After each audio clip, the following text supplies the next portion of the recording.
Welcome to another edition of Movie Moments on Juice Cable Internet on Juice 34. I'm your host, Christopher Manguel. We're here with Alice Reese. How you doing, Alice? Just fine.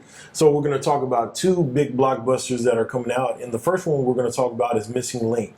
Tell us a little bit about this movie. I was just thinking, oh, it's just another animated movie. I did not realize it's my favorite kind. It's the stop motion animation, which the British had been so wonderful at doing. Well, now we've got this American studio called Leica Studios. It's up in the north of Northern California, and they work on these just like Disney takes 5 or 6 years to make one of their movies. Well, sometimes these take even longer. And if people don't realize what that all is, they make little figures, and they make little towns and situations, and they move these a fraction of a second, a little bit, and then that's a fraction of a second for a film. And so it takes absolutely forever to do one. But this one works very well, not just because the animation is so, it's like you wonder, how did they do that? How did they manage all this? Because it's truly complicated, but it's hilarious. It's about looking for the missing link, which in this case is Sasquatch, also known as Bigfoot, played by Zach Galifianakis. Anyway, that's his name. And he is off in the Pacific Northwest, and they've got prints. They know that these footprints are around, and so this intrepid investigator, he calls himself a myths and monsters investigator. He's Sir Lionel Frost, and his voice is Hugh Jackman, who is, by the way, Australian, but he does this as very British, and anyway, he shows up, and he just, in about 3 minutes, there comes the Bigfoot. And he talks like an American. It's in northern Washington State, so of course that's how he sounds. And he's kind of a funny, very funny guy.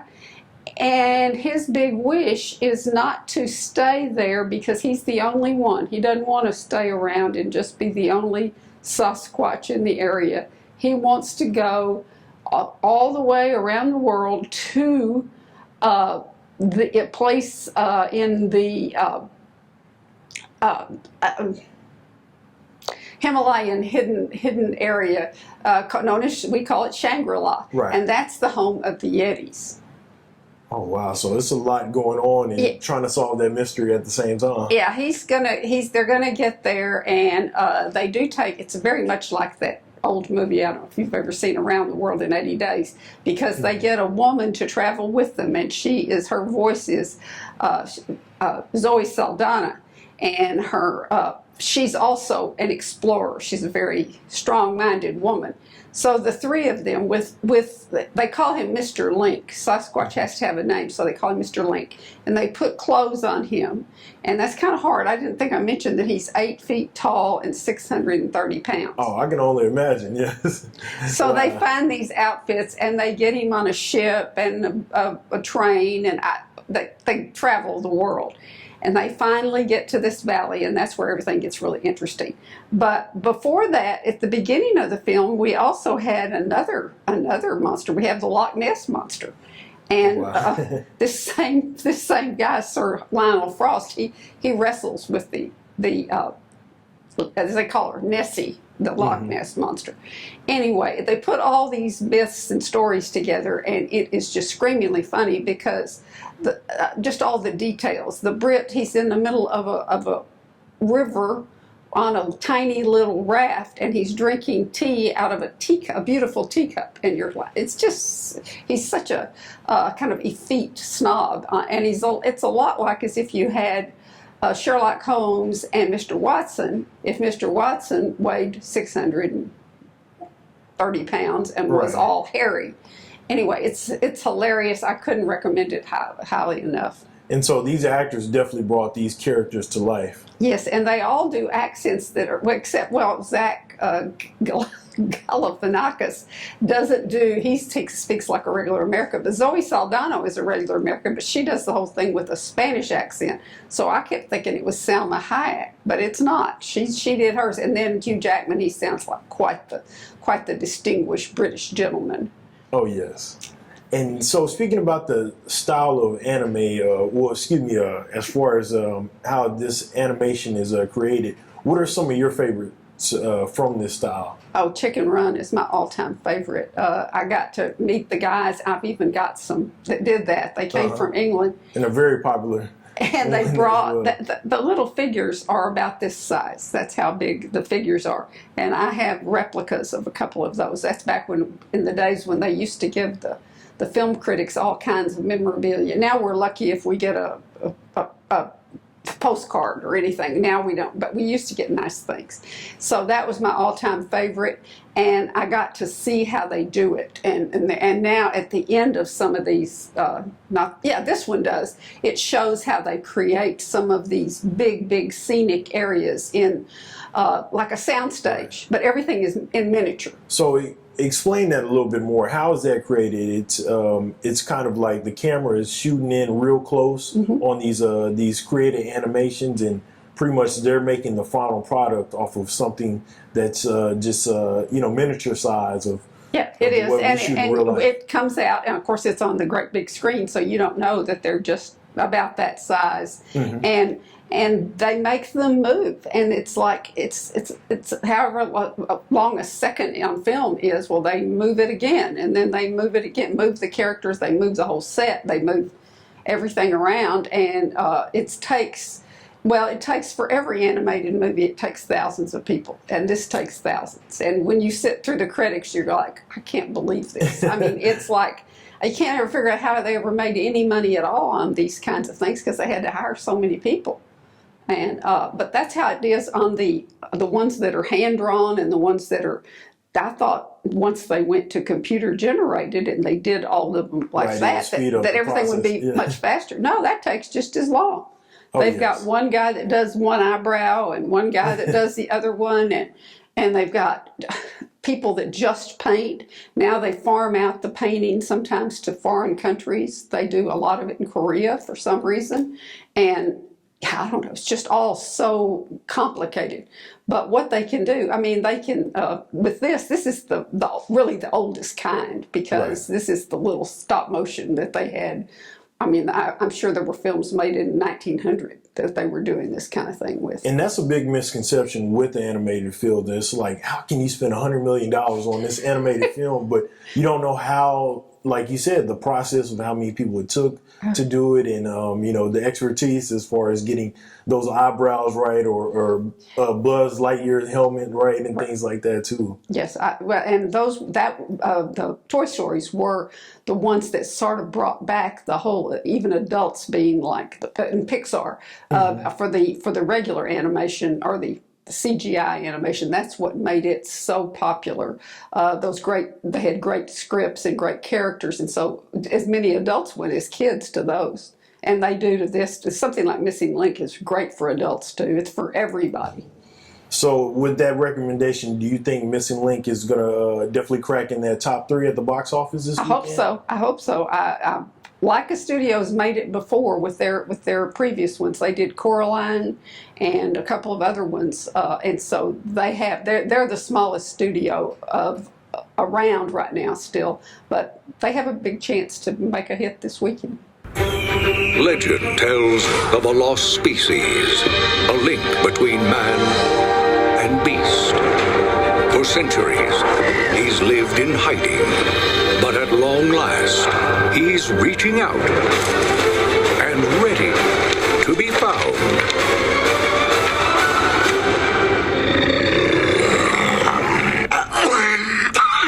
It's still there. Excuse me. Hi. You can speak. Yes, and I write as well. My penmanship isn't great, but opposable thumbs and fat fingers, Meet Mr. Link. Like Missing Link. Ah! Wait, I don't get it. A creature of enormous stature. 8 feet tall. 650 pounds. More like, 630 pounds. It's the hair that makes me look heavier, I think. It's a little deceptive. It can be frustrating. He's a link to our past. Oh. A connection to our present. Oh. And a bridge to the future. Oh. Wait a second. I said, oh, like I knew what you were talking about, but I don't. Well, I'm on my way. This spring, On the other side of the world are my cousins. Can you take me there? I know the secret ways through the mountains. Is it hot in here? By all means, crack open the window. Oh, that's better. the search for his kind I'll bring back proof of the greatest discovery of the century. will become an adventure of mythical proportions. You have killed my grandmother! Quick, quick, quick! Someone should give her the kiss of life!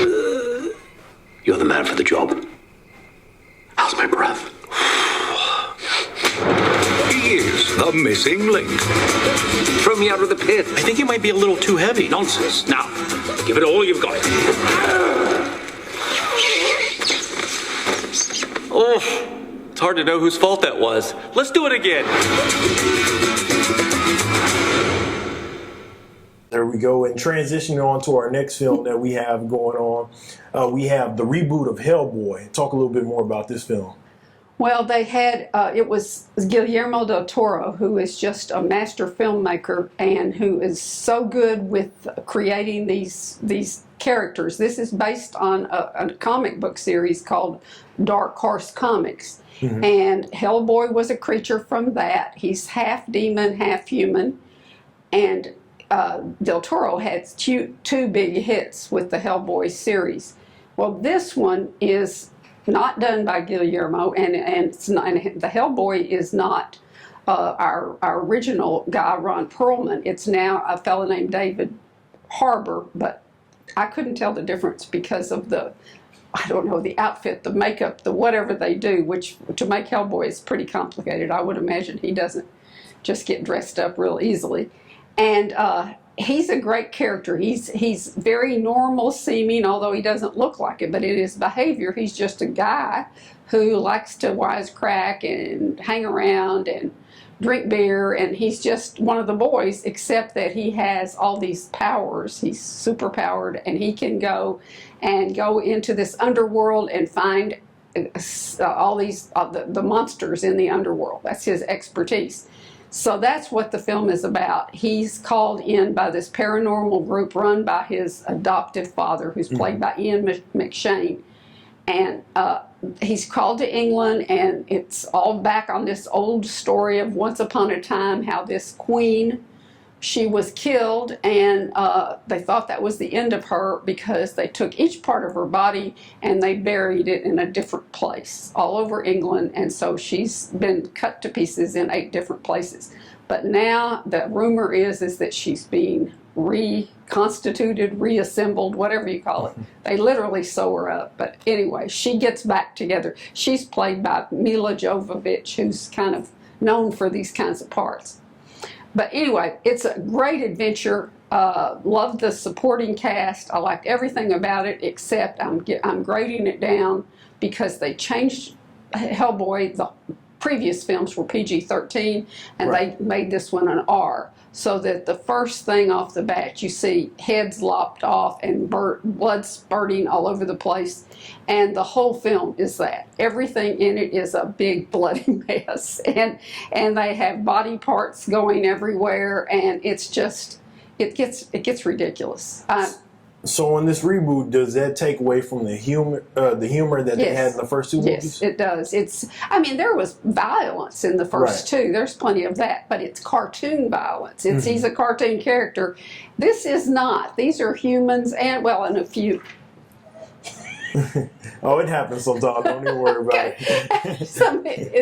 It's cartoon violence, and this time it is so realistic because there are humans. Well, some of them are demons, monsters, whatever, but the blood stuff gets old really fast, and this is Right. almost 2 hours long, and I had to put my sweater in front of my face for much of the movie, and but we tried, and the critics last night, we talked about it when we saw it, about who was going to go for this movie. I mean, what if they've taken away the regular fan base for Hellboy Right. by making it kind of like appeal to really younger kids who are not allowed, supposedly aren't allowed to see an R-rated movie. But it gets silly. It gets just downright silly with the blood. It's so over the top, and they decided they were going to change this whole thing. But the Hellboy character, he could have fit in the other movies. He was just fine. I mean, he didn't change, and he still does wisecracking, and he's funny. But it gets lost in the gore. Yeah, that's tough to ask the general fan that's been a fan of the first two movies to go out to the box office, does support the reboot, and all those elements are taken away. Yes, it is, and it goes back to King Arthur and the sword, Excalibur, and Merlin, and that kind of thing. Which is it's kind of a cool story. It makes sense. I followed the story. Sometimes they just it's just one fight after another. It's not that. It's just that it's just so over the top with the violence. And in Lord of the Rings, I asked a question one time of the filmmakers on that. I said, well, how come that's got a PG-13 rating when you're knocking off heads and, the sword's going and the heads are going? And they said, oh, those are orcs. That's okay. You just didn't kill any humans that way. Well, they did kill a lot of humans this way in this movie, so I don't know so they did make it an R. That's the difference. This is not over. I am eternal.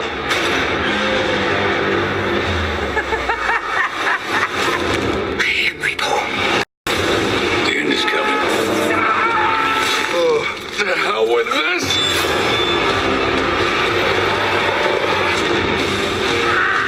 Haven't we got to be saving the world or something?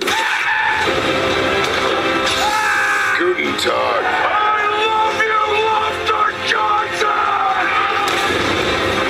My job is to protect the world from fucking monsters. They will build statues of you made from the bones of your enemies. I'll take a shit ton of bones. If you're going to make a Hellboy movie, you have to embrace the comic. This Hellboy is based in the comic The Wild Hunt. It's so exciting when you hear somebody's going to make a movie close to my material. And this film in particular, there are so many moments directly from the comic. The focus is one story, but bringing in enough elements that you get a look at a big Hellboy world. The fact that I get to be part of Hellboy, and I sort of got to pinch myself. I can't believe it. He's unlike any other superhero.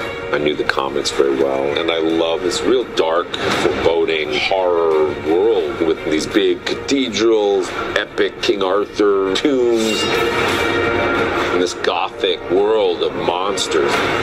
Oh, yeah. The comics, so many people have read them since they were 10 years old. I'm just so excited to make something really fun for everyone. The illustrations are phenomenal, had great action, and really interesting characters. I was so excited to see the Blood Queen and Rugach monster in this incredible giant fight.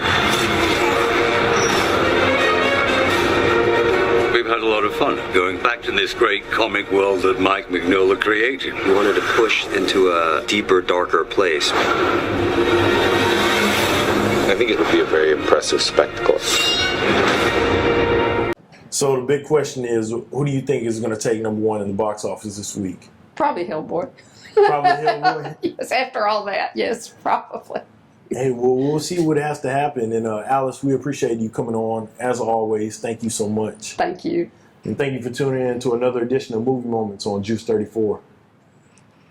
This video has been brought to you by Juice 34. GEUS is your community-owned provider for electric, internet, cable TV, and true local programming.